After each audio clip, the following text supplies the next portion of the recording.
With DSX Motorsports. We're talking about another one of my little gems, the 1987 Honda Prelude.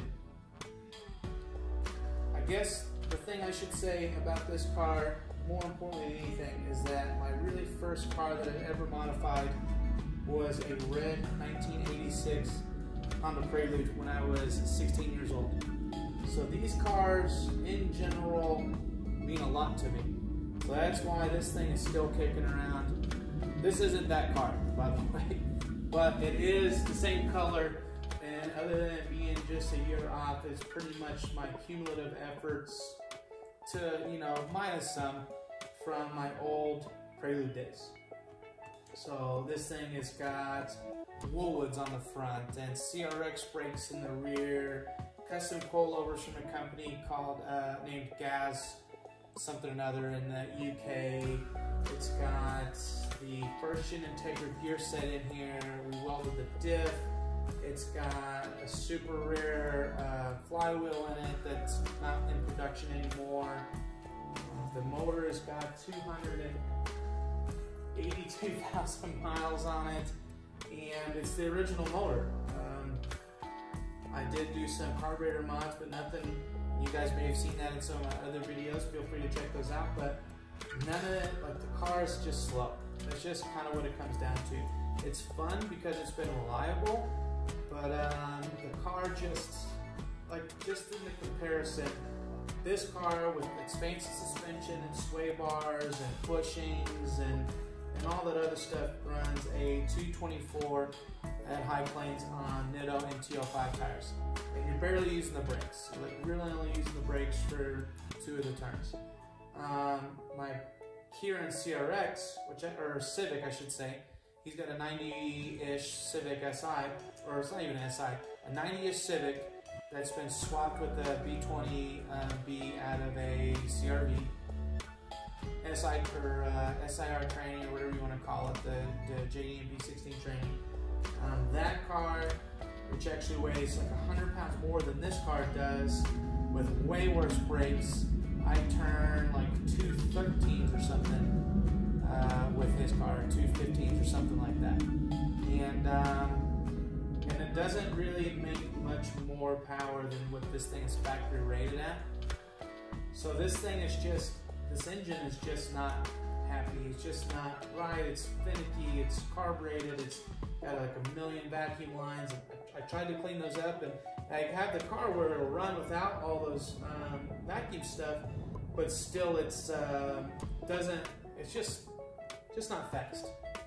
So in all of my years of Preludes and Hondas and all that other stuff, like I've had a B-swapped one of these, 1986 Honda Prelude. It was a fuel injected model to start with.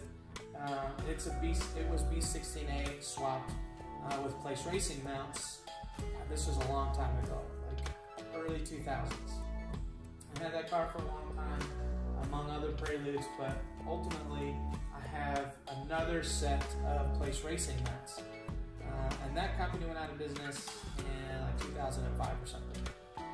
So I've got axles that have never been used, mounts that have never been used or even installed, and they're steel mounts. And you do have to do extra work because they're actually 4x4 to make them fit in here, but they're close enough. They're super close. So I've toyed around the idea of putting another B series in here. I say toyed around the idea, but I have a built B20. It was built by Dan Callahan with 1320 DTR, or DTR 1320, I don't know what he calls the company, but he does a bunch of Honda drag motors. This motor is actually out of one of his own personal cars that he ran nitrous with and stuff. So I've got this motor sitting, I've had this motor for 5 or 6 years probably. Long block just sitting, or short block just sitting. I've got a B16A head that I have, valve train stuff from Scum 2, like pretty much the whole long block assembly I can build up for a B20 VTEC, and super high compression motor. These like 12.7 to 1 high compression, and I can oil fan and everything. Just needs basically intake and exhaust. So I'm toying around that idea. I think that's what's going to happen to this car. I don't know when it's going to happen, or any of that nonsense, you know. I do love this car, but it's just not, like, the welding to diff was awesome, and I don't regret it, but this car's got so little power that it does not, like, you cannot drive it other than 100% full throttle. It just stops the car. Trying to get, excuse me, into this garage, just backing it in here, it was miserable. The car hated it, and it's just doesn't have enough power, you know, when you're not going full throttle to actually turn both tires at the same time. So it's definitely kind of labor, but it's one of those projects. It's like one of these cars that I could just never get rid of. I mean, yeah, it's got surface rest and stuff on the doors. You guys have probably seen pictures, but like, I really want to kind of turn this into a more dedicated track car. Now, I know you've probably watched all these videos already and think like, fuck, Ryan's gonna have 15 track cars and blah, blah, blah, or whatever, you know. Sure, I get it. But if I could just get this thing with a B-Series transmission and engine in this thing, in any capacity, and running on fuel injection, on an ECU and stuff, if everything else stayed the same, other than, like, the car can't be this low with B-Series axles and stuff, but if I could get everything, you know, where it's running and where it's driving again with the B-Series, I would leave the interior the way it is. The interior is in mint condition. Stereo is awesome. Everything in this car is great. And if I could just go out and play with it every now and then at the track, or just have it as a fun toy, I mean, this thing gets crazy fuel economy. It still would get crazy fuel economy. It's just a fun car because of its size. Driving Kieran's Civic around for a couple of days definitely had me appreciating the simplicity of these cars. And this car, I mean, nothing against the Civics of its day, but the Prelude, the interiors are so much nicer, like plush, you know, plastics instead of hard plastics, and I mean, I don't know, there's nothing about the interior of this car that I don't like, other than it is all manual, which is good, I guess.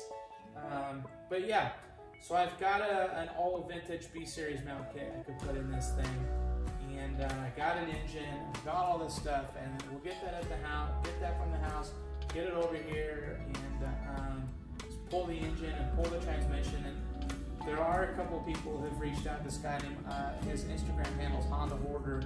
He's interested in just the engine, and I mean, just, it's crazy what people want out of these things, because they're getting harder and harder to find.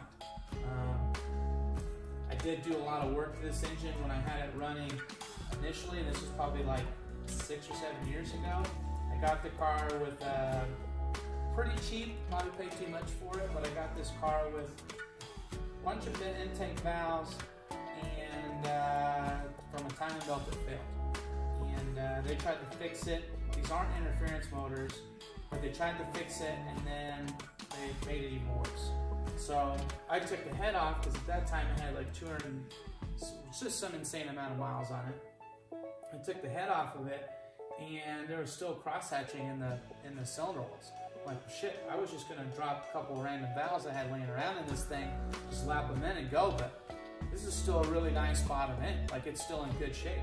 So I took the head, I had the head milled, had all new valves put in it, intake and exhaust, valve stems, and I had the head shaved down 2 millimeters, which is, it's been shaved down so much that the intake manifold hits the water pipe.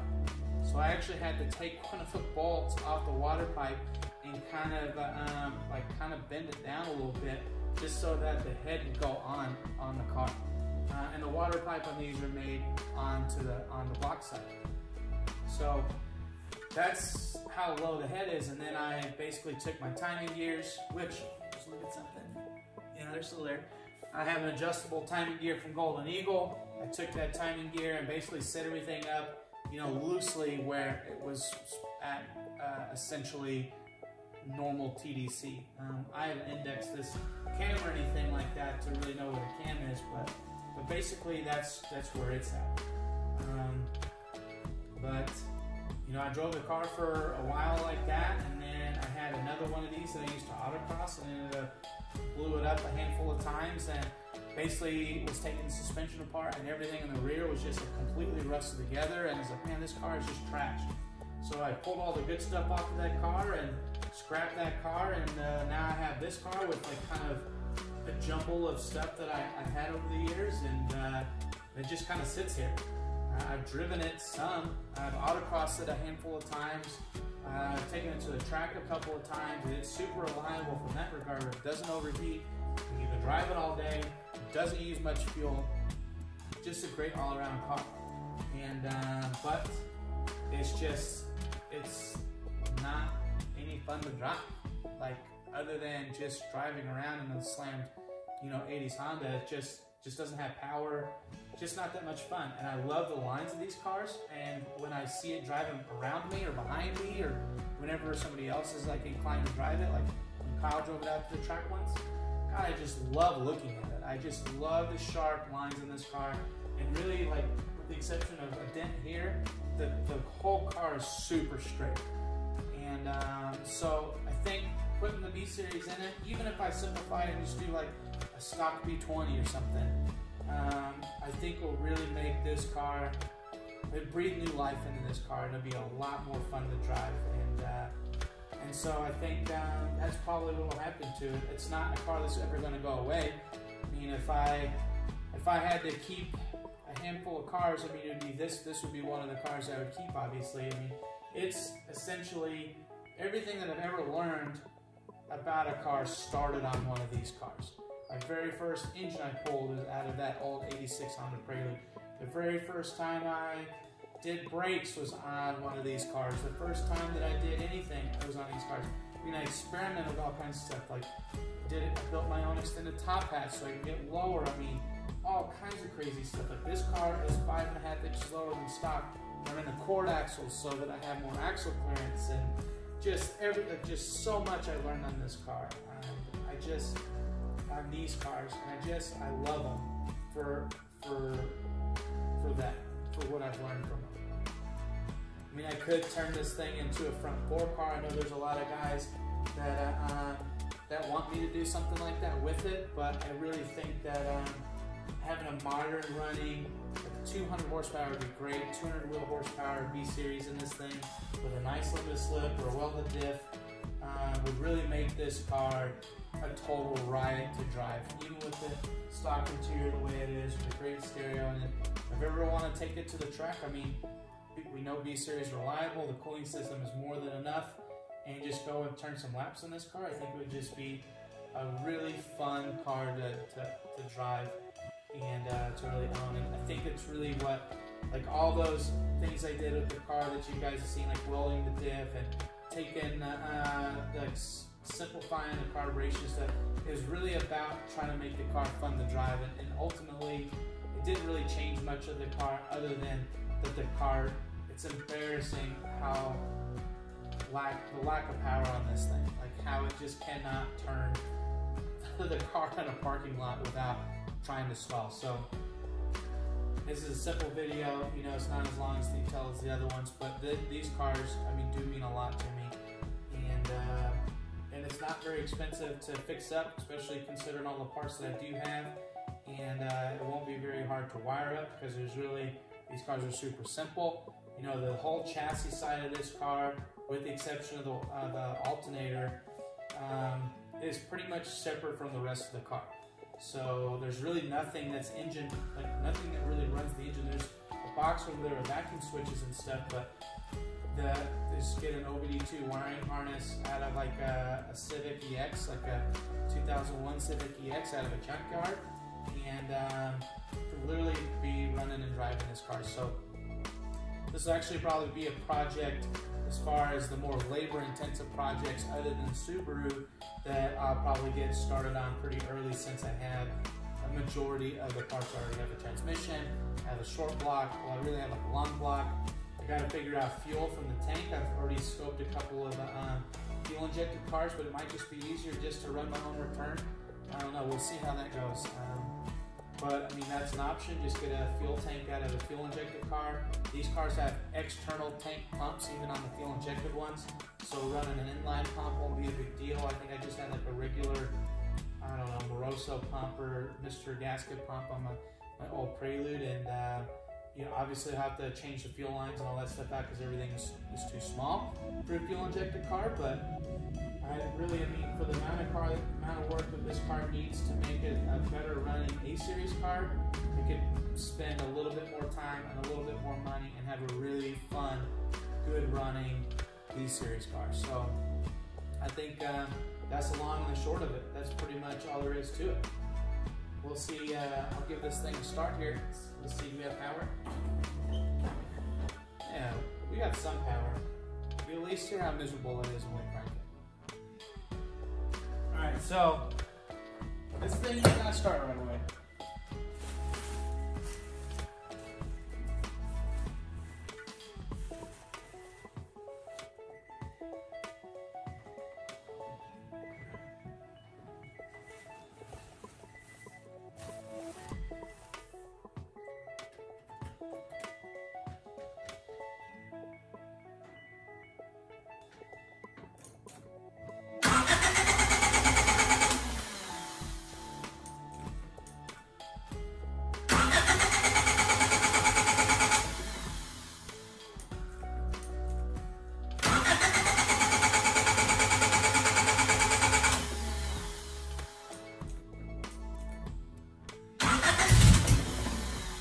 Almost there.